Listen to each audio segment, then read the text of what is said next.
Merhaba sevgili Kültür Kervanı izleyenleri. Bu hafta sizlerle beraber Kuzey Makedonya'da olacağız. Şu anda çok güzel bir kasaba olan Radoviç'teyiz. Şimdi Doğu Makedonya Türkleri Derneği'ne ufak bir ziyaret yapacağız ve ardından Yörük köylerini gezeceğiz.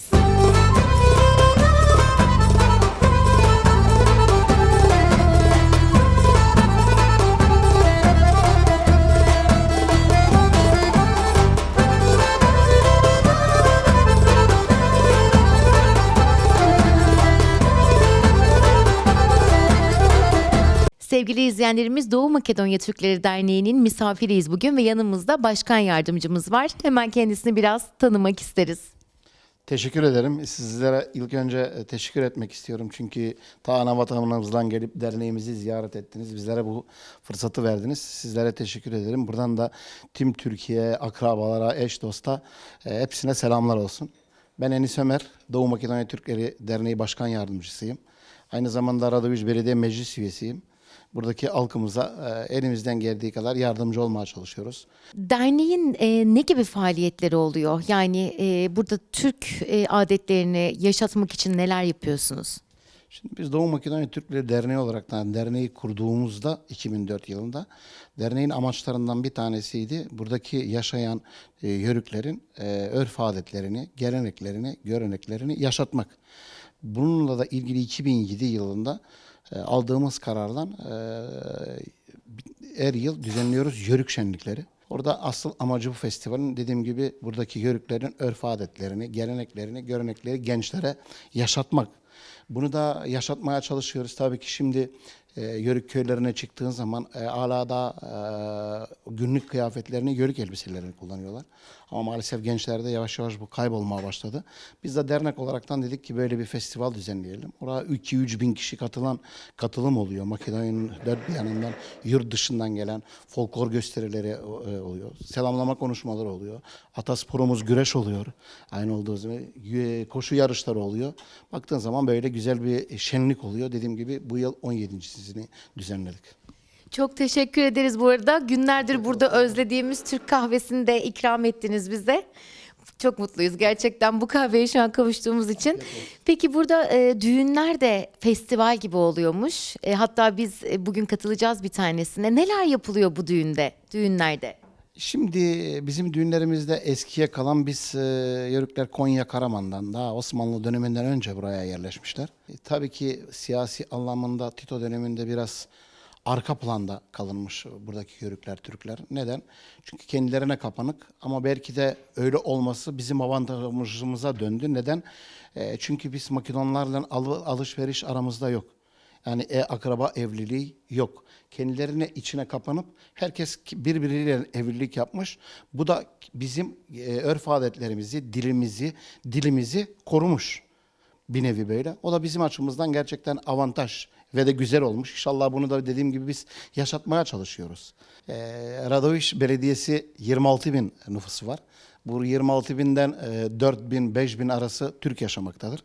Radoviç'e bağlı 7 tane Türk köyü vardır. Buçim, Topolnica, Pırnalı, Süpürge, Ali Koç, Kocaeli ve Kılavuzlu köyleri. Bu köylerde %100 Türklerin yaşadığı, Yörüklerin yaşadığı yerler. Biz nüfus olaraktan Türkler Radoviç'le beraber, Radoviç'teki bulunan soydaşlarımızla beraber %16.7 yani %17 oluşturuyoruz. Bu da 4 bin, 5 bin kişi yaşıyor demek ki. Buradaki Radoviç Belediyesi'nde 19 tane meclis üyesinden Radoviç Belediyesi oluşuyor. 19 meclis üyesinden şu an 2 tane Türk bulunuyoruz. Ben Türk Demokratik Partisi'nden meclis üyesiyim. Diğer arkadaş da koalisyon ortaklarından. Buradan da sizin vasıtanızla tek Rumeli televizyon vasıtasıyla tüm Türkiye'miz, ana vatanımız bizim için her zaman Türkiye ne kadar güçlüyse Balkanlar o kadar güçlüdür. İnşallah Türkiye hiçbir zaman kötü duruma düşmez. Çünkü Türkiye'yi biz çok seviyoruz. Türkiye'ye şimdi gittiğiniz zaman Türk köylerinde tek tek köyleri dolaştığınız zaman, ev dolaştığınız zaman herkeste çanak anten var ve Türkiye'yi herkes izliyorlar. Tüm Türkiye, Doğu Makedonya Türkleri adına, Radoviç Belediyesi adına ve şahsı adıma teşekkür ederim. Hepsine saygılar, sevgiler, selamlarımı iletiyorum. Efendim tüm Türkiye'ye selam olsun. Bizler Kocaeli Yörük Köyü'ne doğru yola çıkıyoruz. Bizi izlemeye devam edin.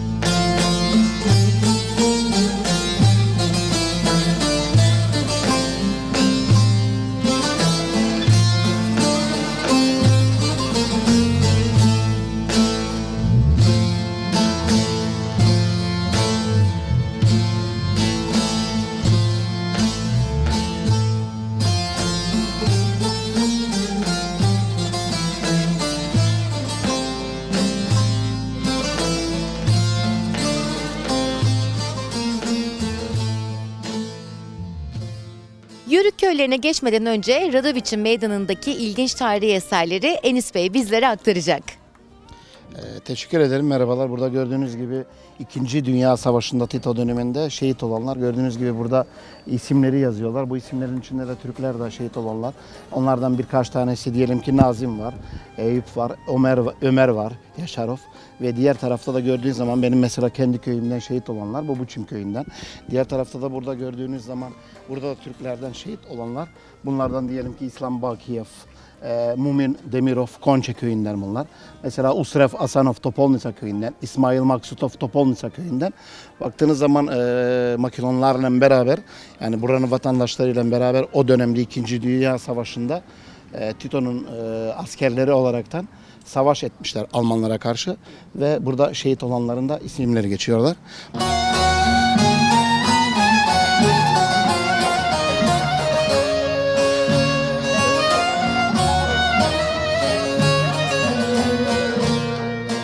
Enis Bey, peki neden burada tek bir minare var? Evet, şimdi gördüğünüz gibi bu 14. yüzyılında inşa edilen bir minare. 17. yüzyılında restore edilmiş ve 17. yüzyıldan gördüğünüz gibi dimdik ayakta ama baktığınız zaman restore edilmesi gerekiyor.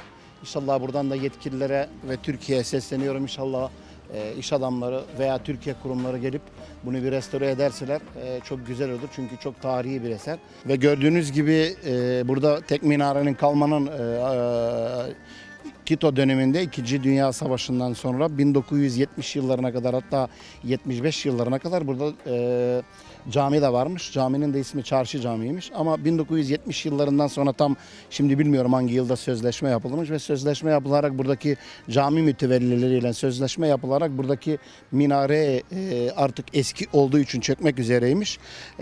Bir gün cuma namazını kıldığımız camide oraya taşımışlar camiyi.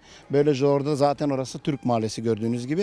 Böylece burada tek minare kalmış. Bir de solumuzda gördüğünüz zaman Osmanlı döneminde kütüphane olaraktan kullanılan ve şu an türbe gibi görünüyor. Bir arada Kur'an kurusu verilmiş orada. Ona da ihtiyacımız var. Onun da restore edilmesi gerekiyor ve çok tarihi bir eser. İnşallah biraz önce dediğim gibi Türkiye'deki yetkililere buradan sesleniyorum. Gelip yardımcı olursalar biz her konuda burada yardımcı olmaya çalışacağız. Bunu restore edelim, hep beraber el ele verelim. Bu tarihi eserimizi koruyalım. Bu kıymetli bilgiler için çok teşekkür ediyoruz Enis Bey. Biz teşekkür ederiz. Sağ olun, var olun.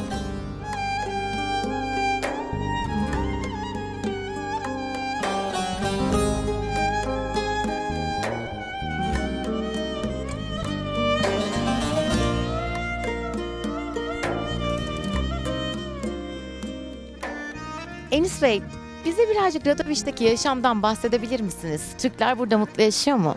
Evet, gördüğünüz gibi Türkler burada Osmanlı döneminden önce varmış. Var olmaya da devam ediyoruz ve yaşamımızdan buradan çok mutluyuz. Burada bize bırakılan mirası korumaya devam ediyoruz. Gördüğünüz gibi de çok eski bir köprünün üzerinden geçiyoruz. Osmanlı döneminden kalan bir köprü. Taş Köprüsü, Radoviç'in meşhur köprüsü. Bize bırakılan bayrağı en iyi şekilde temsil etmeye ve bayrağı da ileri götürmek için Türkler olaraktan tüm mücadelemizi burada vermeye devam edeceğiz.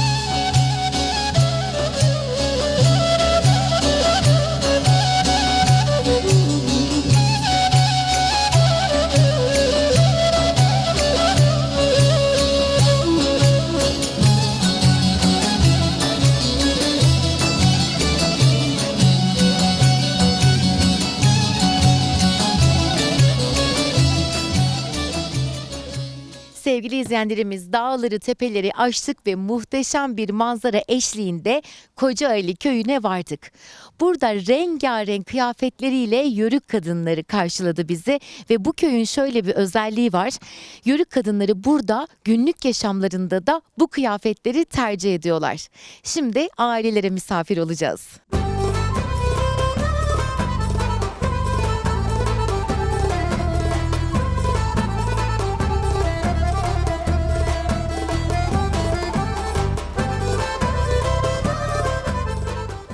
Öncelikle bizlere evinizi kapınızı açtığınız için çok teşekkür ediyoruz. İnanılmaz bir yerde yaşıyorsunuz. Yani bu köyün tam adı huzur olmalı.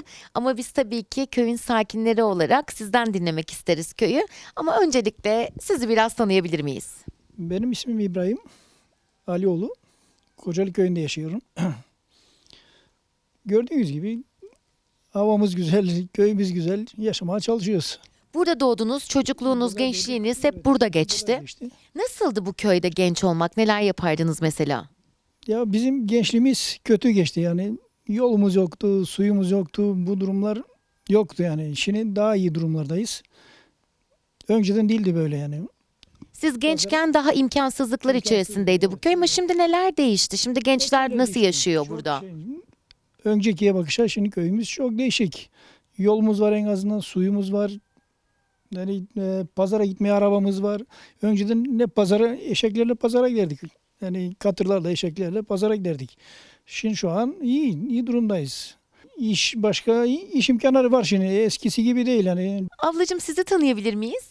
Benim ismim Saliye. Ben Ali Koç köyünde doğdum büyüdüm. Buraya gelin geldim. Siz Kocaeli'ye gelin geldiniz. Gelin geldim Peki sizin köyünüzle Kocaeli arasında nasıl farklılıklar buldunuz? Aynı. İki köyünün şeyi. yakın Adetleri burada, aynı. Adetleri aynı. Ve çok şıksınız ablacığım. Bu bir yörük kıyafeti. Siz yıllardır bu kıyafetleri giymeye alışıksınız anladığım kadarıyla. Bu sizin günlük tarzınız mıdır? Günlük evet. Günlük tarzımız. Peki rengarenk bir köy burası. Kime baksak böyle allı güllü fistanlar. Sizce nasıl? Yani yıllardır bu dokuyu kaybetmemiş olmak nasıl bir duygu? Kaybetmedik de aynı devam ediyoruz. Vay, el emeği var idi işlemelerimiz. Onları bıraktık şimdi fistanları giyiyoruz. Ama düğünlerde yine giyiyoruz.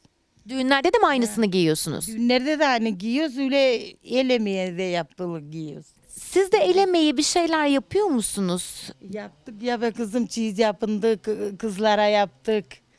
Ya, işlemeler, oyalar, fıtalar. Çiz yap verdik. 2 tane kızım var. Biri Çorlu'da, biri köy içinde evli. Şimdi peki kızlar yine bu tarz şeyleri yapıyorlar mı Yapıyorlar, köyünüzde? evet. Birer tanecik yapıyorlar düğünler için o da. Gelin olmak için, gelin elbisesi.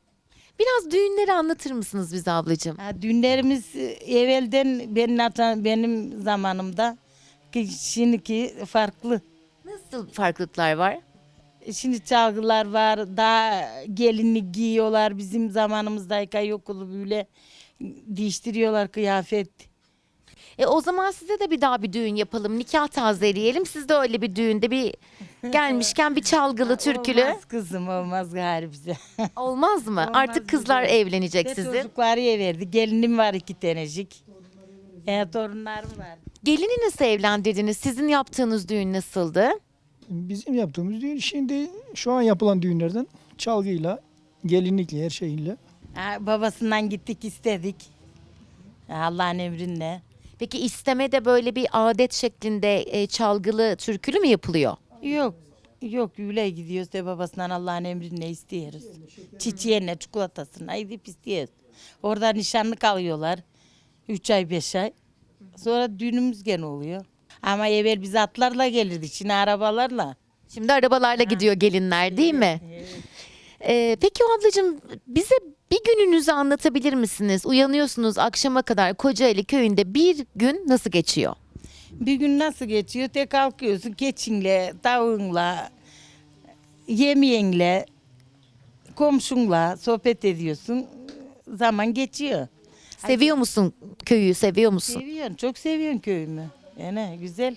Peki burada geçim kaynakları nasıl? Geçim kaynağımız tütüncülük. Tarım işi, tütüncülük fazla. Para eden bir şey tütün şu an. Fazla onu çalışıyoruz. Tütüncülüğü bize biraz anlatabilir misiniz? Tütüncülüğü nasıl anlatayım ki? Mayıs ayında tarlaya gidiyoruz, dikiyoruz fidanları. Yetişiyor, toplamaya devam ediyoruz. Kasım'a kadar devamı geliyor, hep toplanıyor. Zor mu peki tütün toplamak ya da yetiştirmek? Kolay değil, zor tabii ki zor. Daha gecenin kalkıyoruz ikisinde. Daha o zaman gidiyoruz tütün kırmaya. Nasıl bir emek var değil mi altında? Çok emek, çok emek var kızım. Çok zor. Zor. Ayağın ağrı, belin ağrıyor ama Ne yapalım? Geçim kaynağımız. Yaşlı da olsan diye mecbur oluyor çalışasın. Genci, yaşlısı burada Evet, hepimiz. ev geçindirmek için hep beraber çalışmak durumundasınız. Ablacığım, sen tam bir yörük kadınısın. Her şeyinle, bakışınla, duruşunla, kıyafetinle, emeğinle. Peki yörük kadını olmak nasıl bir şey sence? Çok iyi bir şey. Çok iyi. Yörük kadını çok dik durmak lazım. Aileyi bir arada tutmak lazım. Çocuklarla, torunlarla. Çok iyi bir şey. Peki son olarak buradan ablacığım Türkiye'ye kültür kervanı eşliğinde bir mesaj gönderelim mi? Kızım var Çorlu'da. Dünüşüm Nazlı Yenge'ye. Kızıma, kardeşime, İsmail'e. Hep işine çok çok selamlar. Bütün Türkiye'ye, kızıma Çorlu'da, kayınçom İsmail'e hepsine çok selam ediyoruz.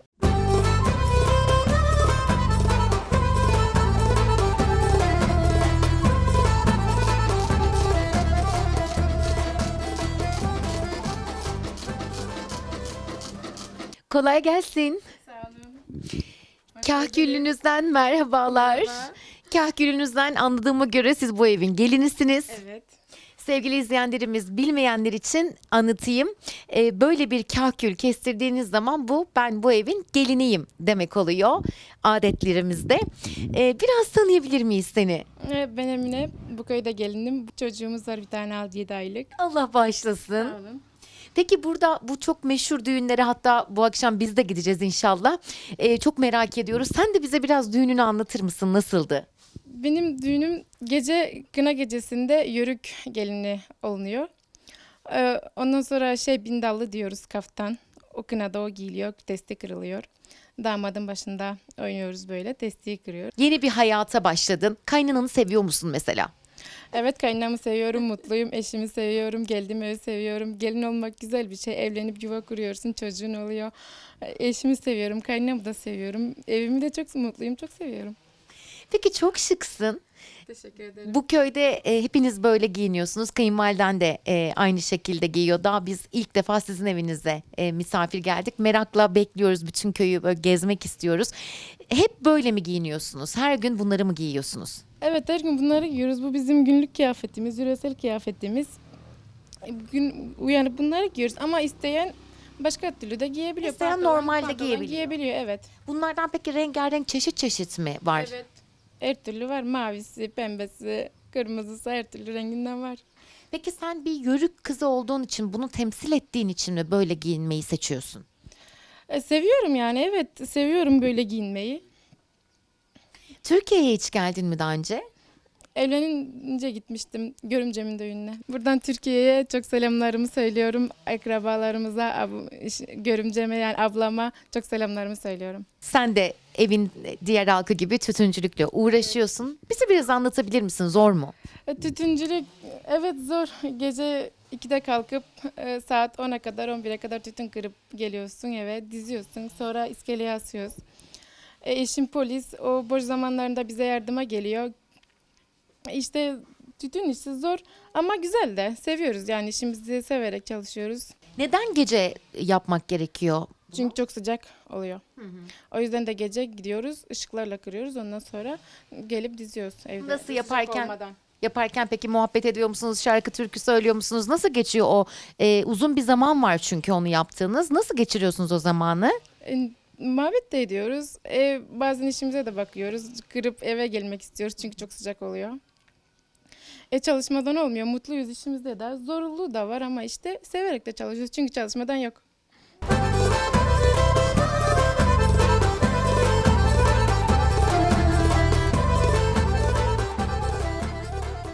Sevgili izleyenlerimiz, ben de hayatımda ilk defa tütün kırmayı deneyimliyorum. Zaten kültür kervanıyla o kadar çok adetimize deneyimledim ki bana bu program gerçekten sizlerle beraber çok şey kattı diyebilirim. Oldu mu? Yapabildin mi bu arada? İdare eder. İdare eder. Öğreneceğim inşallah. Bizim için evet. Bu arada akşam düğün için benimle de bu güzel kıyafetlerinizden paylaşırsınız değil mi? Tabii ki de. Çok teşekkür ederim. Hadi bir tane daha kıralım. Bir tane daha kıralım. Bir dakika. Baş parmak üstte. Evet. Yapacağım bu sefer. Kırıyorum. Hazır mıyız? Evet. Kırdım.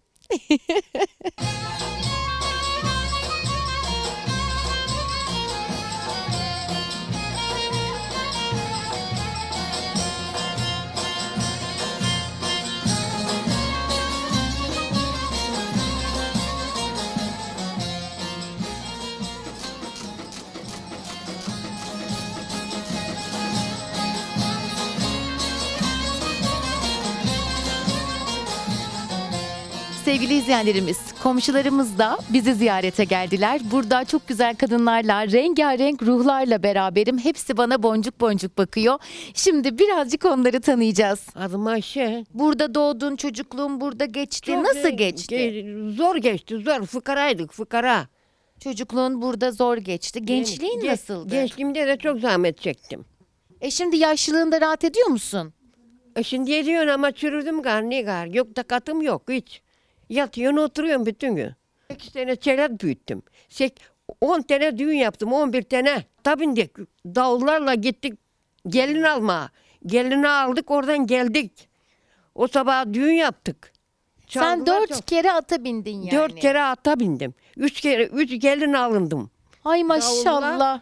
Kardeşim gene analarımız babalarımız öldü. Babam Allah şimşek rahmet vurdu. eylesin. 12 yaşında kaldım. Ah canım Ya benim. büyüdük ettik. Kozaya gittim. Çeletlerim oldu her şeyi gördüm. Kocaya gittin mahvoldun. Ya kozaya gittim mahvoldum. Yok şimdi yok hiçbir şey şimdi. Şimdi bugünkü günüme şükür iyi. Kocam öleli 18-19 sene oldum. Tamam. Yine. Peki Türkiye'ye çok çok selam yollarım. Yani adım da Ayşe. adı da Ayşe. Ya. Peki birazcık da seni tanıyabilir miyiz? Benim adım Fatime. Yeni. Boncuk boncuk bakıyorsun Fatime teyze. Sen de mi bu köyde doğdun büyüdün? Ben de bu köyde doğdum, bu köyde büyüdüm. Burada gelin oldun. Burada gelin oldum, 6 tane çeratım oldu. Sen de bindin mi ata? Ben de bindim ata. Ata da bindim, arabaya da bindim, traktörlere bindim. Gelin almaya gittim Radanya'ya. Ben de gittim Radanya'dan gelin aldım. Nasıl gelinlerle aran?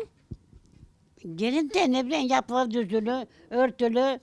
Öyle bindiriyoruz arabaya, getiriyoruz gelinleri. Ha, gelini getirdin. Gelinle aran nasıl şimdi? Yardımcı oluyor mu sana? Şimdi evde yine biraz kendi kendileri istiyorlar. Ben de kendi kendime daha yapıyorum. Sen daha hala kendi işimi kendim yapıyorum. Yardıma ihtiyacım yok diyorsun. Yok daha ya ama demek ben garicekken kendi kendimi yapıyorum. Onu yani kendi kendilerine yapıyorlar.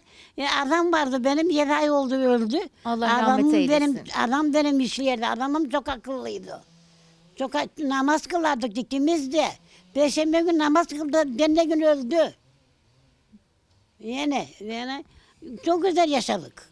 Ne kadar güzel bunu söyleyebilmek. Ama o kadar güzel yaşadık. Çok Kimseye güzel. fen edemedi. Bir de herkeslere kurban kesiverdi. Kimseye muhtaç etmedi Hiç seni kimse burada. beni hiç muhtaç etmedi bana. O gitti kasabadan aldı, oradan aldı, buradan aldı, getirdi. Beni baktı. Çok güzel baktı, çok güzel yaşadı. Ne güzel. Allah Ama- rahmet eylesin. Ama çok ağladım. Çok ağladım, çok ağır geldi. Ah canım benim. Kıyamam ben Bu sana. kadar çok ağır geldi. Hep ağladım, ağladım.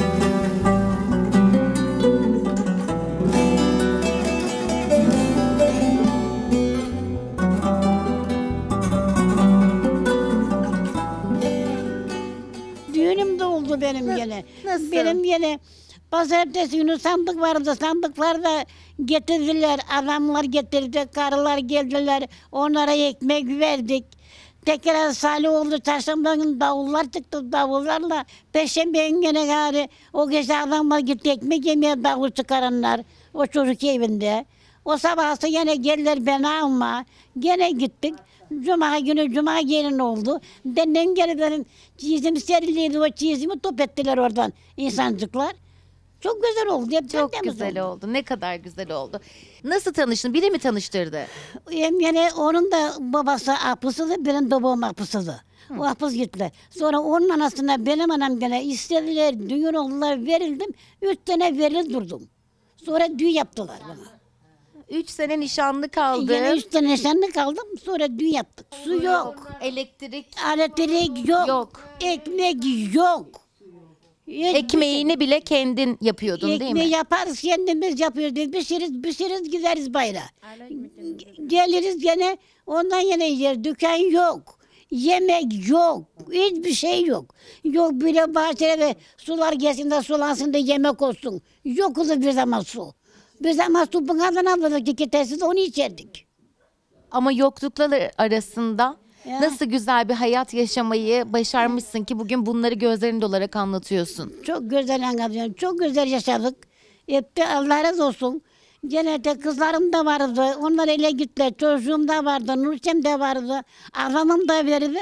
Hiç daha kavgası etmedik. Sizin anlattıklarınızdan bizim gerçekten kendimize dersler çıkarmamız lazım. Bu yokluğun arasında böyle bu kadar huzurlu, bu kadar güçlü dimdik durabilmek gerçekten çok büyük bir hayat dersi. Çok güzel, çok zahmetlik çektik ama buna da şükür. Benim de babalarımız, onun da babaları hafızsa da çok kırkat gittim aleme işlemeye. 32 eve gittim işlemeye. 32 eve gittim işledim. Ona yine bize gelirler çift sürmeye. Ondan sonra oduncu getirirler bize. Bizden onlara tütün kırmaya gideriz. Oraya burayı 11 sene öyle yaşadık kızım. 7 yaşında kaldım da 18 yaşında evle verildim. O zaman babam hapıslıktan geldi. 80 yaşındayım. Anladın mı? Maşallah. Şimdi 80 maşallah. yaşındayım. Şükür Allah'a geziyorum ama tabii benim o kız bağırıyor. Ana diyor gecenin çıkma dışarı diyor. Eline sopası kal diyor. Sopasıkla gez diyor. Düşersin de kırılır bir yerin. Kimbe kaçak diyor. Yine bir kızım topanlıkta, bir kızım süpürgede. Bünürsem topanlıkta, bünürsem süpürgede. Nurçeler gelinimiz evde var. Çeratları var. Oh, bol bol herkes Ya, bakıyor. herkes- Herkes bir yandan sana bakıyor. herkes- Seninle ilgileniyor. Benimle ilgileniyorlar, bakıyorlar ama herkes işini işliyor. Ben yine işleyemiyorum, oturuyorum ben yine. Ninem bize bir de bir mani okur musun buralara kadar gelmişken? Aksın, baksın, üstünden kaymaksın. Yani 40 kuşak, 41 kuşak onu bilmeyen hayvan eşek. Aykırının dağı üstünde, Guverde bağ içinde. Allah bizi kavuştursun, girecek ay içinde. Tito öldü. O zaman ben 54 yaşındaydım. Ondan sonra gari yürüdü bu tarafa bu kırık dökük gelmeye. Bir zaman koyunlarımız vardı. Sonra şeylerimiz vardı. Sığırlarımız vardı. Nariyet alırlardı. Yapakları döşerdik, orası ıslanırdı. Onları toplardık. Onları alırdı da parasız kasabaya. Götürlerdi. Yani terekecik daha bozukta terekelerimiz biterdi. Parazikle aldırdık. Bir zaman eşek geberirdi de eşek. De eşeğin çarığından yine kışlarına çarık yaparlardı adamlar giyerlerdi. Anladın mı? Ya, yıllar. derisinden çarık yapar. Yetiştim onlara ben. Onları biliyorum ben. Anamla kasara giderdim, ağlardım. Kasabada ekmek yoktu. Aç eve gelirdim. Evde de ekmek yok. Aç uyurdum. Aç uyurduk. Bu gece derdi anam yok ekmeğimiz zaten izleyirdik. Babamız yoktu, kardeşimiz yoktu. 4 tane kızılık. İkisi öldü, ikisi duruyor şimdi. Oh canım benim. Ya. Çok zahmet çektik kızım, çok zahmet çektik. Şimdi çok rahattayım ama. Toparlanacağım öldü, çok ona ağlayın, çok ona hiç aklımdan çıkmıyor. Ya ağların ağların. Bağırıyorlar bana ağlama diyorlar, yeter gari. Cennete gitti o diyorlar. Hiç kimseyle, bütün dünyayla. Ya onlara iyi desin, ya onlara fena desin. Herkese Allah'a yaratmış diyerdi. Hepsine temiz diyerdi. Ben kimseyi ayırmam diyerdi. Hiç kimseyle kapışıp kavga etmem. Birisine bana hırslı mı abi söylemedi.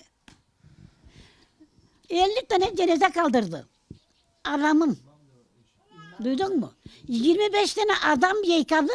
Öyle yine karılarla kaldırdı. 50 tane cenaze kaldırdı. Anladın mı? Allah rahmet eylesin. Yani teyze. eylesin. Şimdi de mezasyonu yaptık ama daha düzelmedi. Şimdi yine tesbihini yapacaksın. Allah kabul etsin. Allah kabul etsin. Ben de seni çok sevdim. Akıllı.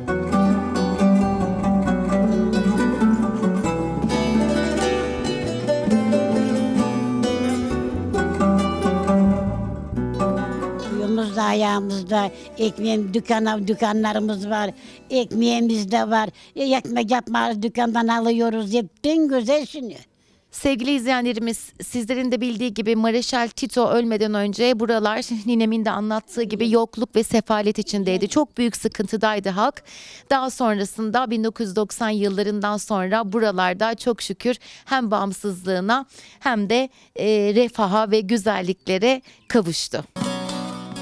Sevgili izleyenlerimiz, Kültür Kervanı ekibimizde bu hafta Denizli'den has bir yörük olan, aynı zamanda çok kıymetli bir Türk halk müziği sanatçısı olan Sultan bacımız da var. Türküleriyle bizlere eşlik edecek.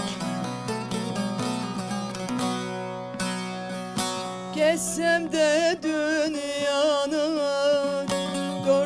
canım, vallahi gözüme yine boş gelir.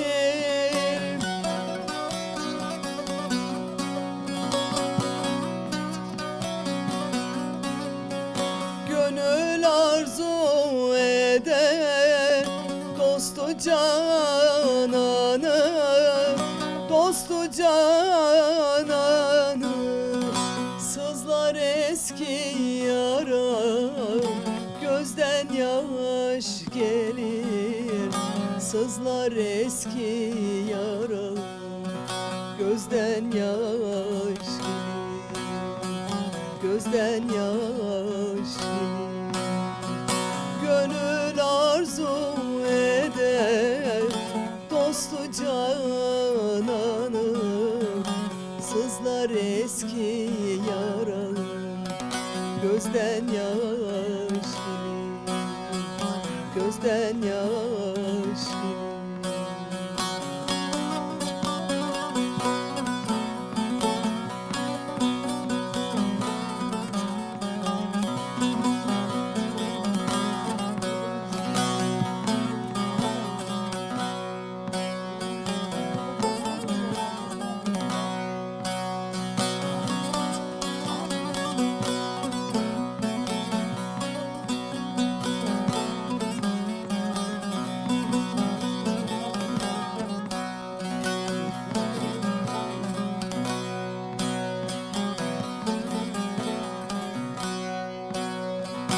El diyarım esken olmaz insana, yürekten kul ise cananın sana.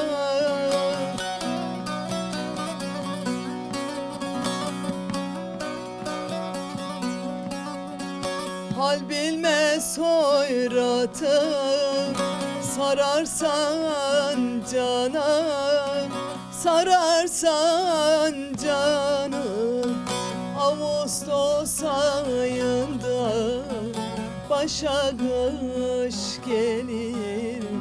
Ağustos ayında başa kış gelir. Başa kış gelir. Hal bilmez hoyratı, sararsan cana. Ağustos ayında başa kış gelir. Başa kış gelir. Beğendin mi teyze? Ben çok beğendim. Tam bana yaradı bu türkü. Yüreğine sağlık etsin. Eline Bu sağlık. türkü eline de sağlık de. Biz böyle türkü yapamayız. Çok temiz türkü yaptık. Hep demek, hep ağlayacağım geldi. Hep güzel türkü yaptın. Aşk olsun, aferin sana. Yaşayasın 100 yaşına kadar. İnşallah bakalım. Allah razı olsun.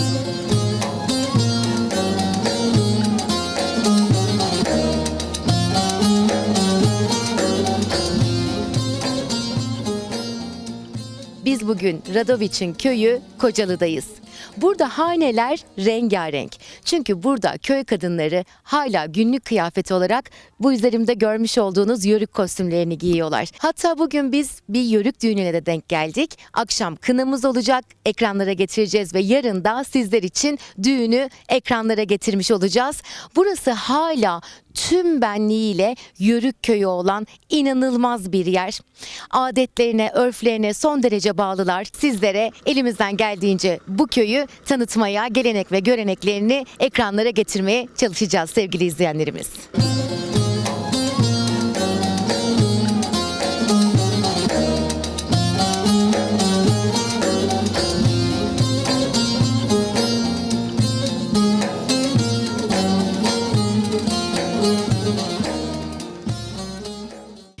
Sevgili izleyenlerimiz, şimdi gördüğümüz kalabalık güzel bir ailenin kapısını çalacağız ve bizleri kapıda karşılıyorlar. Birbirinden güzel yörük kızlarımız, abimiz, ninemiz. Merhabalar abicim, merhabalar. Aha. Çok teşekkürler bizlere kapılarınızı Yana- açtığınız için. yana açtık, Merhabalar kızlar. Yörü. Merhabalar. Yörü yana. Biraz tanıyabilir miyiz? Benim adım ismim Salih. Ben burada büyük. bu yerde. Bir taraftan var biraz fıkaralık daha var. Geldiniz mi hiç daha önce Türkiye'ye? Kardeşim var Türkiye'de gidemedim. Fakirlik var ya. Gelemediniz hiç daha. Gidemedim. Merak ediyor musunuz Türkiye'yi? Türkiye tabii Türkiye bizim şeyimiz. Ama işte gidemez Türkiye'ye. O zaman Türkiye'ye şöyle bir mesaj gönderelim mi? Ağama selam ederiz İzmir'de yaşarım. Mümin ağam. Biraz da seni tanıyabilir miyiz? Ben burada şu anda Onez benim konuşma yaptı. O benim babamdı. Bu evin kızıyım. Ama Kutsa'da evliyim. Yukarıda İştip köylerinde. Aa, sen başka yerde gelin oldun Evet, şimdi. Başka evet, köye evet, taşındın. aynen Bugün öyle. düğün için mi buradasın? Evet düğün için geldik. Burayı dedik işte bir annemle babamı da ziyaret edelim diye. O yüzden geldik. Düğünleriniz çok meşhurmuş burada. İnşallah biz de bugün misafir Düğünlerimiz olacağız. çok güzel oluyor. Nasıl oluyor? Biraz anlatsana. İşte yörük kıyafetleri böyle giyiyorlar. Şimdi çevirdiler tabii sizin de oranın gelinliklerini de giyiyorlar ama düğünlerimiz çok güzel. Böyle karma karışık, eşyalarımız karışık, rengarenkiz. Sen nasıl bir başlık parası aldın mesela?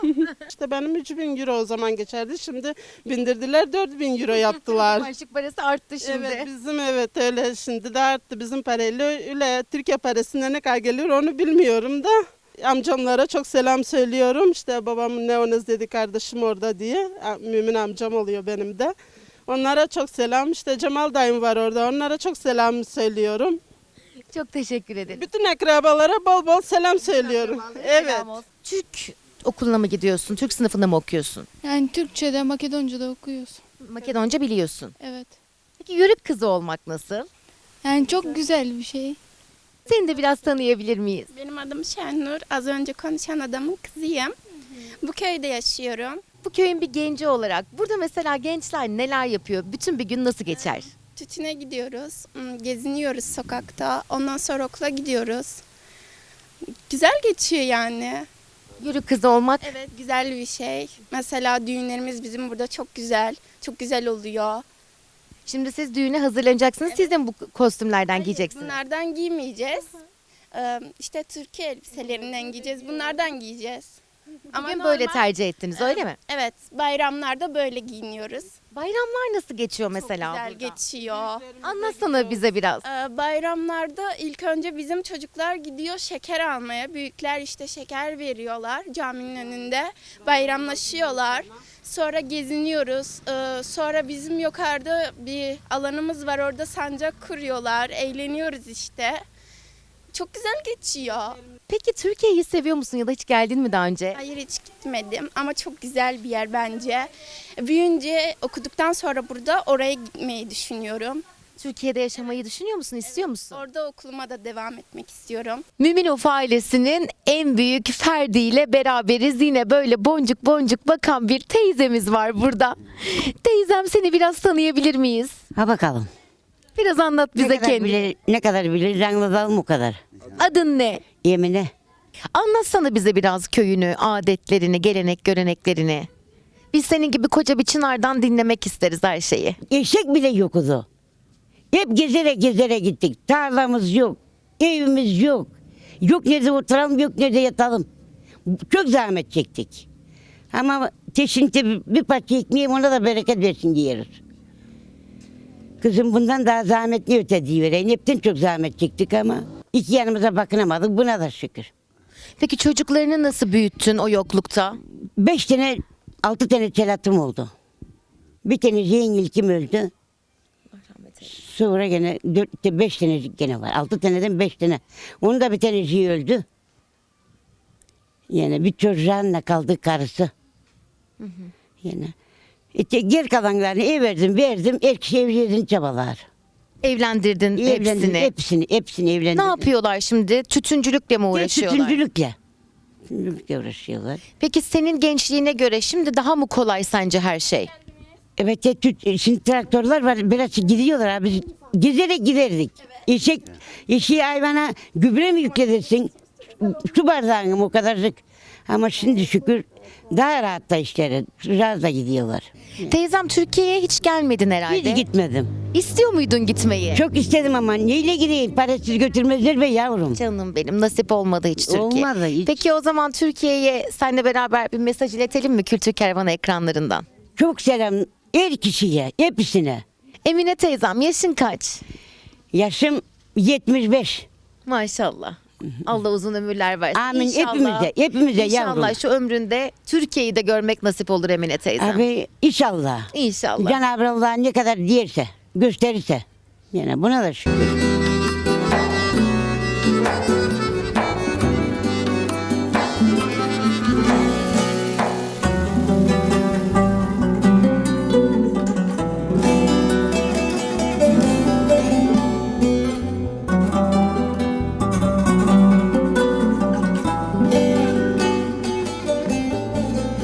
Hiç su yok o da. Hiç gideriz derelerden hep kazırız. Batak getiririz. Altını dökeriz üstünü içeriz. Ama şimdi bereket versin çok. Türkiye getiriverdi suyumuzu. Evimizde çeşmelerimiz, suyumuz bol bol var. Tayyip Erdoğan'a bizi biraz burada göz kulak oluyor. Çok Allah bin bereket versin ona. Ne bizi sahip oluyor, bakıyor o. Yani.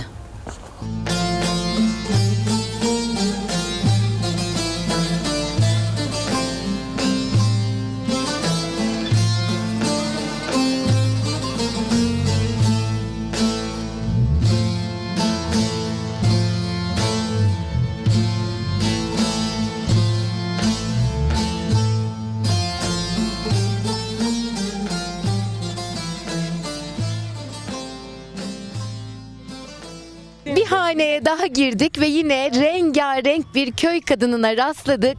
Seni biraz tanıyabilir miyiz hemen? Konuşmak bilemem şimdi. Ne güzel konuşuyorsun işte, daha ne diyeceksin? Bize adın ne? Zülfiye. Zülfiye. Yine. Sen burada doğdun, burada büyüdün. Burada doğdum, burada büyüdüm. Nasıl peki burada yaşam? Nasıl olacak? De buranın yaşaması köy yaşaması. Toprak işi. Şimdi burada tütüncülükle uğraşıyoruz. Tütün işinde evvelki işleri yok ama şimdi bir tütün ama o yine fazla ekiliyor. Bütün gününü tütüncülük alıyor diyebiliriz yani. Yine. Peki sen de bize biraz düğününü anlatır mısın? Seninki nasıl geçti? Yaş altında düğünüm mü? Evet. Böyle güzel güldüğüne göre çok güzel geçti düğün. Biraz öyle deka diyen yeter o kadar biraz gene oldu o. Gece biraz, gün biraz. Güzel geçti. Yeter bana diyorsun. Burada Kırang'da yaptık düğünümüzü biz. Burada ev başında, sokakta yaptık, burada yaptık. De oynadılar. Gençler oynar, kadınlar oynar, çocuklar oynar. İşin gücün haricinde köy kadınları, yörük kadınları burada ne yapar? Mesela komşuculuk iyi midir burada? Ya, iyi olacak. Şimdi komşuluk kalmadı. Ununmuş, tuzunmuş, yetmemiş. Giderdin komşundan alırdın, kendi insanından. Peki Türkiye'ye hiç geldin mi? Gitmedim. İster miydin? Kızık'a isterdim ama o Kızık'a gitmedim. Şimdi gene gari buraya da geldiğimizde kaynanam daha genç ikiye gitmedik. Orada kayınlarım var orada. 2 tane kayınım, bir görümcem. Biz burada kaldık yalnız. Eşim anasından babasından yalnız kaldılar. Sonra evlendik biz. Gitmedik ya, gideceğiydik. Onlar da gideceklerdi ya. Gitmediler. Burada kaldılar. Evleri satamamışlar, tarlalar satamamışlar. Gitmediler. O zaman inşallah nasip olur sana da, size de Türkiye'yi gezmek, görmek diyelim. Saika dedi, benim elim ayağım tutarken gidin siz de bir kere gezinin çeratlarla. Bence de gelin bir kere Türkiye'yi bir görün. Çeratlar ufaklıydı o zaman. Gitmedik. Şimdi gene gari nene çöküştü. Kaynatam geçindi. Rahmetli oldu. Gidemiyoruz şimdi. Kızlar büyüdü ama şimdi gene gidemiyoruz. Neneye gene bırakamıyoruz. Çorlu'nun mahallesinde gene var. 3 tane benim ablam var. Bir tane abim var. Mümin'in 3 tane, benim 4 tane var orada. Hiç onlara da gitmedim, hiç. Görecekler mi onları? Evet. Televizyonda. Evet. Yani. Abime, ablalarıma çok selamlar ediyorum. Kayınım var, görümcem var, hepsine çok selamlar. Beni tanıyanlara çok selamlar. Çok teşekkür ederiz. Hadi düğüne geçelim şimdi.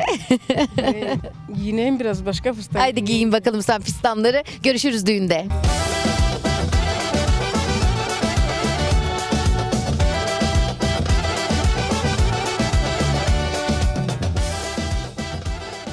Başka bir Türk köyünden düğün için buraya gelen bir araştırmacı yazarla karşılaştık. Hemen kendisini tanımak isteriz. Adım İzzet, soyadım İbrahim Soylu. 2007 yılından beri bu bölgede araştırma yapıyorum. Özellikle yörükler üzerine alan araştırması yapmaktayım. Böyle dağda, köy köy, hane hane dolaşıyoruz. Peki bu kadar araştırmışken, hazır biz de sizi bulmuşken bize de biraz Makedonya Türklerini, Yörüklüğü anlatır mısınız? Evet, şimdi Makedonya Balkanların merkezinde bir ülke. Sadece şimdi burada şey bilinir, işte biz Konya'dan geldik derler ki bu doğru bir tabir de, ancak Konya derken sadece bugünkü bildiğimiz Konya şehri değildir. Yani o dönemkinin Selçuklu'ya başkentlik yapmış, Karamanlı Beyliğine başkentlik yapmış Konya ve havalisi civarından Osmanlı döneminde aşama aşama, bir defa değil, aşama aşama, zaman zaman 100-150 yıllık bir iskan şeyi var buraya, Makedonya'ya.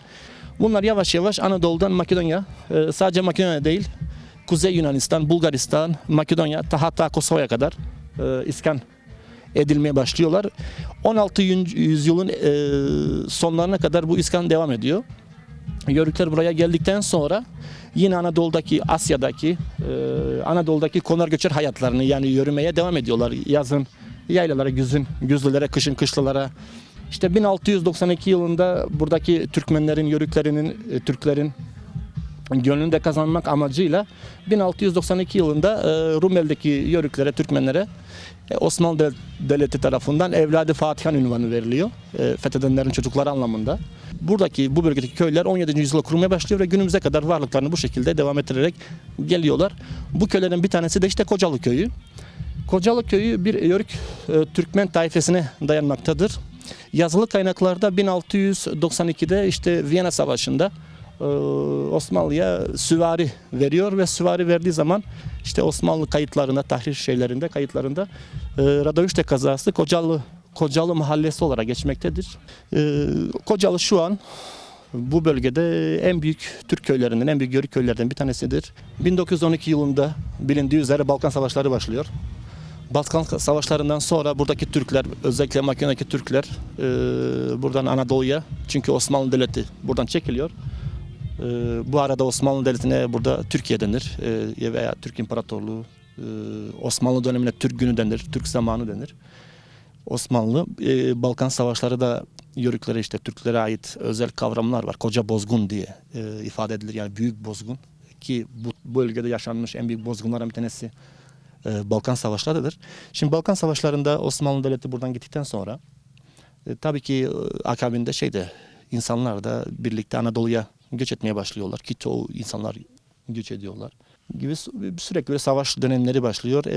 İkinci Dünya Savaşı bittikten sonra 1955'te yine Türkiye ile bir sözlü bir anlaşma var. Hükümetler arasında, Sosyalist Yugoslavya ile Türkiye arasında sözlü anlaşma var göç konusunda ve burada Kocabozun'dan sonra ikinci bir göç dalgası başlıyor. Yavaş yavaş köyler bir kez yine de boşalıyor. Yine Anadolu'ya göç var.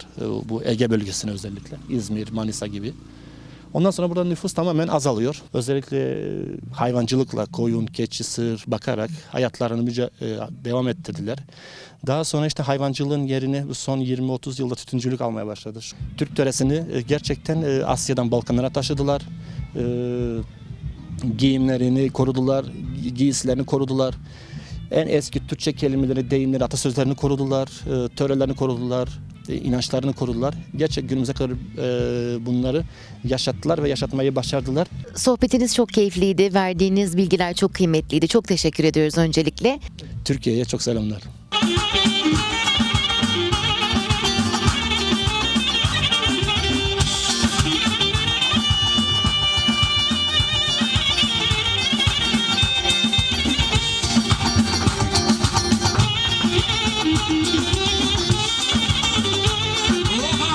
Sevgili izleyenlerimiz, şu anda bir Balkan düğünündeyiz. Tamamen Balkan adetleriyle gerçekleşen bu düğünü sizlerle beraber takip edeceğiz. Şu anda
Öncelikle hayırlı uğurlu olsun. İkiniz de çok güzelsiniz. Hem yürekleriniz hem kendiniz ve harika bir düğündeyiz. Birazcık tanıyabilir miyiz gelinimizi? Tanıyalım. Benim Feyziye'nin düğünüm var. Siz de hoş geldiniz. Sefa geldiniz. Çok çok güzelsin. Nasıl bir duygu gelin olmak? Çok güzel bir şey. Hep hayalini kurduğun düğün gibi mi? Evet. Peki bu yörük düğünü, tam olarak bir yörük düğünündeyiz, rengarenk. Anlatabilir misin bize birazcık nasıl geçiyor bu yörük düğünleri? İşte bile toplanıyoruz düğünde. İşte burbaları gelin giyiyor. İsteyen gelinlik giyiyor. İstemeyen şalvar giyiyor. Nasıl oluyor öyle giyiyorlar. İsteyen kaftan giyiyor. Bu altınlar gerçek sanırım. Bir başlık parasından bahsettiler. Adetlerinizi anlatabilir Evet, misin? adetlerimiz var. 4.000 Euro'dan başlıyor başlık parası. 20 tane altın, 2 tane bilezlik. Yerine göre değişiyor. Onları vermezse kızı alamıyor. Alır, pek başkalarına geçmiyor başka yerlerde ama bizim bu yerde yörükler yerinde geçiyor. Bir de damadımızı tanıyabilir miyiz? Ben Adem, Feyziye'nin eşiyim. Sizi burada düğünümüzde görmekten çok mutluyuz. Türkiye olarak öyle. benim de dedelerim, nenelerim hepsi Türkiye'de yaşıyorlar. Şimdi buradalar. Onlar da düğünümüze geldiler. Sizi de burada görmekten çok mutlu olduk. İşte bu gördüğünüz gibi tam yörük düğünü. Köyümüz burada. Burada içerisinde yaşayan köylerimiz tam yörüklerdir. İyi de denk geldiniz. Biz de çok mutluyuz. Başlık parasını da verip kızı da aldın. Evet, şimdi şöyle bir şey var. Önceden başlık parasını alırlarmış. Geri yok, dönmesi yok. Şimdi artık gelin babası başlık parasını alıyor. Yine takıyor, yine kızına veriyor. Nasıl söylesem size, artık geleneğimiz kalmış öyle ama kıza dönüyor her şey. Önemli olan sevgi, saygı, muhabbet diyerek ben yeniden ellerinizi birleştiriyorum. Hayırlı uğurlu olsun.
Ağlama be gelin, dökme da telini. Ağlama be gelin, dökme da telini. Bir garip baban var, hükme da belini. Bir garip baban var, hükmeda beni. Aldık böylesi yok.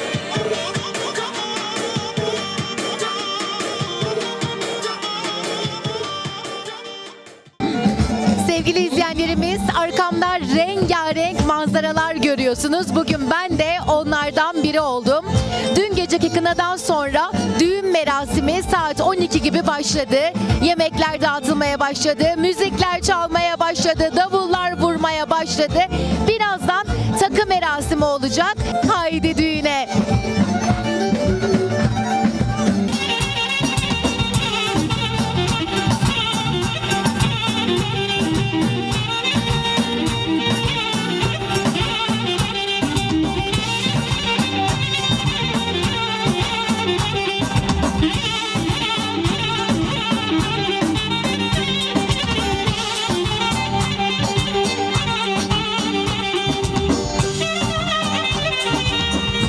Sevgili izleyenlerimiz, düğün için boş bir alan var burada. Düğünlerin çoğu burada yapılıyormuş ve hemen düğün meydanının kenarında yemekler dağıtılıyor düğüne gelen misafirlere ve yanımızda helvacı abimiz var. Biraz tanıyalım mı abicim? Bu düğünlerin helvalarında ben uğraşırım. Peki helvanın tarifini biraz verir misin bize?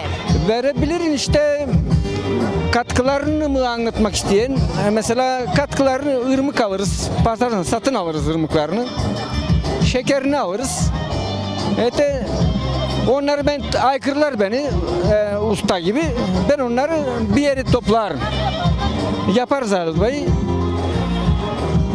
Sen de kız verdin mi? Düğünün oldu mu?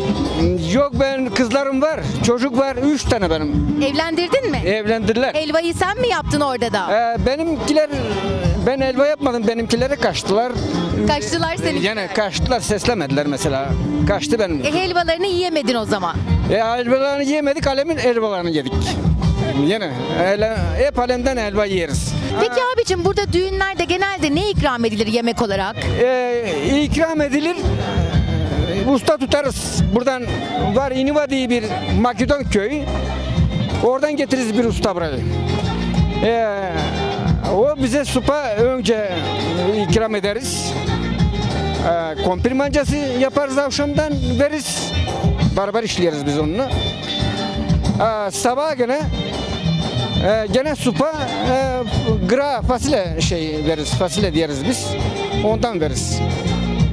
Patates, fasulye, başka bir de üstüne helva veriyorsunuz. Helva veririz. Genelde bunlar ikram edilir. Veririz, gene meyve suyu da veririz mesela.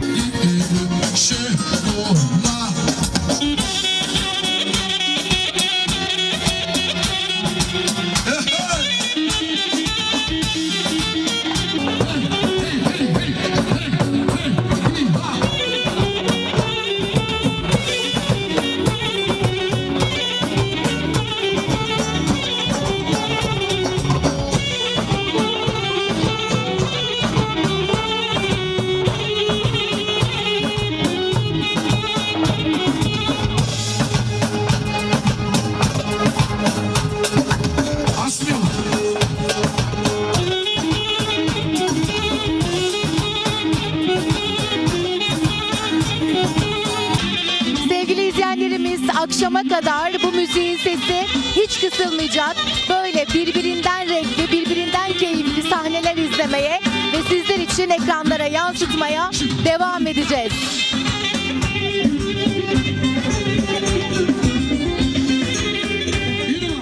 Evet sevgili izleyenlerimiz, şimdi de biraz orkestraya kulak verelim istedik. Bu harika Balkan ezgilerini ve Türk ezgilerini birleştiren orkestra şefimizi biraz tanımak isteriz. Evet, ben Süleyman Yakup. Doğu Makedonya düğünlerini bizler burada çalıyoruz. Orkestra, bari band ve arkadaşlar burada. Tüm düğünler burada bizler söylüyoruz. Uzun yıllardır mı yapıyorsunuz bu işi? Evet, uzun yıllar. O zaman düğünleri biraz da sizden dinlemek lazım. Nasıldır burada örf, adet, gelenek düğünlerde? İşte burada örf adetler, düğünler 2 gün çalınır. Yıl gecesi, yıl akşamı yani kına gecesi olur. Yarın dahası aynı öyle. Düğünümüz devam eder. 2 gün. Örf adetler, yemekler verilir. İşte burada oynanır. Gelin, damat, tüm aile 2 taraf gelir. Birlikte düğünlerini yapıyorlar. Müzik kültürü nasıl peki? Neler çalıyorsunuz genellikle? İşte Balkan müzikleri, Doğu Makedonya müzikleri, Türk müziği. Bunlar mı tercih ediliyor? Evet. Türk müziği. Türk müziklerinden çok böyle rağbet gören istedikleri parçalar var mı mesela? Evet var. Neleri istiyorlar? İşte burada var mesela gelin damat şarkıları var, Doğu Makedonya, Balkan şarkıları var. Onları tüm söylüyoruz.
Evet, sizi biraz tanıyabilir miyiz? Ben Kocalı köyünden Mümin. Burada mı doğdunuz, büyüdünüz? Evet, burada. Buralıyım. Doğma büyüme. Bize biraz köyünüzü anlatabilir misiniz? Köyümüz gördüğün gibi 140 hanelik bir köy. Tütüncülük işleyeriz. Hayvancılık falan, tütüncülükle fazla uğraşırız. Şimdi fabrikalar açıldı, giderler işe. Çok şükür. Siz evli misiniz? Evliyim. Çocuk var mı? Var 3 tane. Allah bağışlasın. Peki çocuklar ne yapıyor burada? Nasıl geçiyor bir günleri? Bir Türk sınıfına mı gidiyorlar? Çocuklar 5'e burada köy okulunda gidiyorlar. 5'ten sonra aşağı Radoviç'e gider. Kasabaya. Daha önce hiç Türkiye'ye geldiniz mi? Yok, gitmedim. İstiyor musunuz? Evet, düşünüyorum, var akrabalarım, amcalarım. Neredeler akrabalar? İzmir'lerde, teyzemin kızı Çorlu'da, Sağlık Mahallesi'nde. Peki o zaman hem akrabalarınıza hem de tüm Türkiye'ye bir mesaj göndermek ister misiniz? Buradan çok Türkiye'ye selamlar. Özellikle Recep Tayyip Erdoğan'a. Çok saygılar. Ona çok selamlar. Yani o adamı buradan böyle bir köy olarak çok iyi görürüz. Bütün köy. Belki orada bunu duyan istemezler belki bu cevabı ama bize öyle gözükür. İşte yardım etti çok şükür. Memnunuz. Efendim yolumuzu falan şey ettiler. Tika diye. Özellikle Tika'ya da burada selamlar. Suyumuzu yaptılar. Başka ne diyeyim? Çok şükür buna da. Çok teşekkür ederiz. Rica ederim, ne demek.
Evet sevgili izleyenlerimiz, şimdi yörük düğünlerinde çok önemli bir yeri olan takı merasimi başlıyor.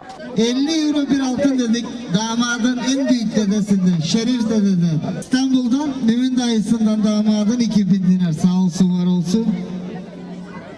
Aynı öyle Ahmet dedesinden gelinin 50 euro, sağ olsun var olsun. Evet sevgili izleyenlerimiz, gelinimizin dedesi ve ninesi takılarını taktılar. Şimdi kendilerini biraz tanıyalım. Ben gelinin dedesiyim Ahmet adım. Bu köyde doğdunuz, büyüdünüz. Doğdum, bu köyde büyüdüm. 53. senesinde doğmayın. Daha önceden okula giden yoktu. Okullar yoktu, yollarımız yoktu. Yolları yaptılar. Sularımızı getirdi o kadar Türkiye, getirir bereket versin oradan. Şimdi okullara gittiler, okur çocuklarımız, işlere girdiler, devlet işine girdiler. Memur oldu Branglar çeşitli yere girdiler. Peki düğününüz de hayırlı uğurlu olsun, torunu evlendirdiniz. Nasıl bir duygu torunu evlendirmek, vermek? Bundan daha iyi ne olacak yani? Bu en şey duygusu. 3. torun evleniyor. Ay maşallah. Ya. Hepsini evlendirdiniz. Torunların düğünlerini gördünüz. Gördük. Torunlardan gene ufak torunlar gene yetişti. Daha ufak torun var. Daha ufak. 3 tane. Buradan Türkiye'ye, beni bilenlere, bilmeyenlere, hepsine canı ve gönülden, hepsine Türkiye'nin olanlara selamlar buradan. Çok teşekkür Çok sağ ederiz olun. dedeciğim. İstanbul'dan Balkanlara düğüne gelen bir konukla beraberiz. Biraz tanıyalım kendisini. Valla bu köylüyüm. Hasan Şenler, İstanbul'da yaşıyorum. 14 yaşındaydım, bu köyden göç ettik İstanbul'a. Yani işte şimdi de ablamın oğlu, işte yeğenimin düğününe geldik. Ama köyünüzü hiç bırakmadınız. Buraya sık sık geliyor musunuz? Devamlı geliyoruz. Yani her sene geliyoruz yani. Yani hiçbir sıkıntımız yok. Sadece işte sorunumuz, vize sorunumuz var. Yani Bulgaristan, Yunanistan'dan kendi arabamızdan gelemiyoruz vatandaşlıktan dolayı. Tek sorunumuz o. Yani uçakla gelebiliyoruz yani. Peki 14 yaşına kadar burada yaşadınız. Daha sonrası Türkiye. Kıyaslarsak nasıl bir farklılığı var yaşamın? Ya yaşam konusunda burada yaşamak daha güzel. Ama orada imkanlar çok, İstanbul'da mesela. Orada yani şeyimiz daha iyi. Ama şimdi burada ben bıraktığımda köy 50-60 haneydi. Şimdi 150 haneye çıktı köy. Yani bu kadar kalabalık yoktu. Şimdi buradan göç durdu. Yani Türkiye'ye göç gelmiyor yani. Eskiden her sene 3 hane 4 hane Türkiye'ye göç ediyordu. Ama şu anda göç eden yok. Herkes burada. Türkiye bizim tek vatanımız yani. Ama biz buraları bırakamıyoruz işte. Burası Osmanlı'nın, yani 550 sene burası, Osmanlı burayı tutmuş. Bizleri buralarda bırakmışlar. Biz bekçiliğine devam ediyoruz. Çok teşekkür ederiz. Ben teşekkür ederim. Teyzeciğim, seni biraz tanıyalım mı? Tanışalım işte. Tanış olalım. Adın ne? Yaşamak zorlukla geçti burada bizde. O zorlukları anlatsana biraz. Tütüncükler, tütünle. Ya fabrika işinde değiliz, tütünle uğraşıyoruz. Çalışarak, hep çalışarak. O bir zaman gene armanlar vardı, oraklar vardı. Elle biçerdik. Bir atla düverdik onları, alırdık bir kamçı. Yazardık o armanı. Onu koştururuz, bütün gün saman olur. Akşama karşı alırız samanlarını, kalır terekesi. Tabi çimenden süpürürüz onları, kupa yaparız, duyarız çuvallara, götürürüz eve arpaları, buğdayları. Adamlar sürmesin. Ya hep öyle uğraştık zorla. Türkiye'ye hiç geldin mi? Gittim. Benim orada 3 tane kardeşim vardı. Annem oradaydı. Anam 100 yaşına kadar yaşadı. Ay maşallah. Şimdi vefat etti. 1-2 sene oldu. Vefat etti. Gittim. İzmir'e Burada gittim. mıydı annen? O Türkiye'de miydi? Buradaydı ama göç etti. 40 sene orada durdu. 40 sene Türkiye'de durdu. Kardeşlerin mi bakıyordu annene? Kardeşlerim bakın, babam burada öldü. 63 yaşında öldü babam. Anam 105 yaşına kadar yaşadı. Maşallah. Ama Türkiye'de yaşadı 40 sene. Sen neden gitmek istemedin Türkiye'ye? Ben gidemedim o zamanlar, hastaydım. Kiralarda olursam daha çok hastalanırım dedim, sıkılırım dedim. Gidemedim ben. Sonra gene çocuklar büyüdü gari. Hiç gidemedik gari. Almadılar gari. Nüfus kıyadı okudu. Kaldık gari buralarda. Türkiye'ye de selam ederim. Çok teşekkür ederiz mutlu teyzem. Türk diyenlere, Türk olanlara. Ne mutlu Türk'üm diyene. Yine, ne Çok mutlu. sağ ol, iyi ki varsın. Teşekkür ederiz. Ne yapalım? Oğlanın elinde şapkası var. Oğlanın elinde şapkası var. Okulacak havası var. Güzel oğlan boynuma dolar. Okulacak havası var. Güzel oğlan boynuma dolar.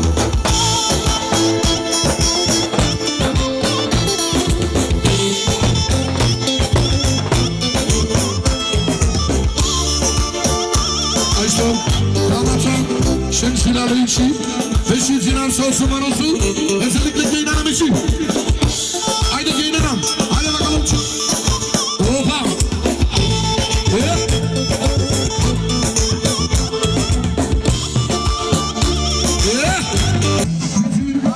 Evet sevgili izleyenlerimiz, bizler bu hafta Kültür Kervanı ekibi olarak Makedonya'dayız. Birbirinden renkli sahneleriyle bir yörük düğününe misafir olduk. Buradan Makedonya'dan dünyanın tam ortası Konya Akşehir'e Büşra Bide'ye, Ali Bey'e selamlarımızı yolluyoruz.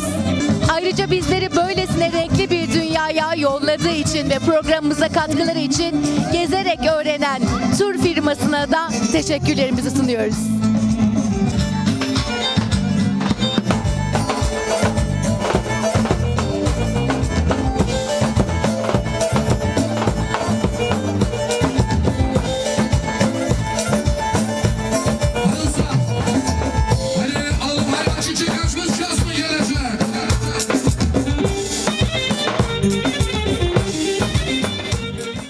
Tanıyabilir miyiz?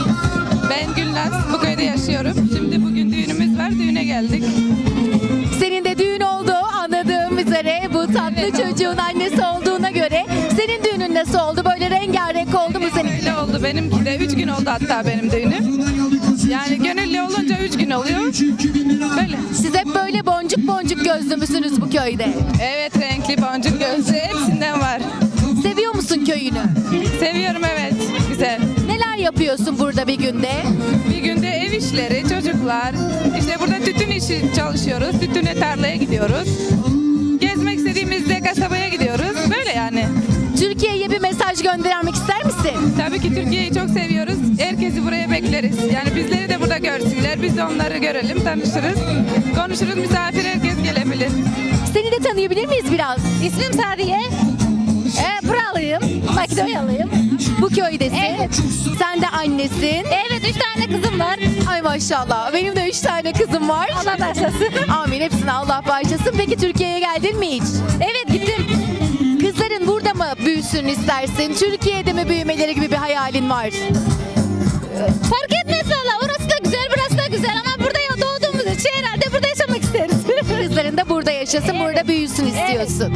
Ama Türkiye'de güzel. Yani yaşanmayacak bir yer çok güzel orası da.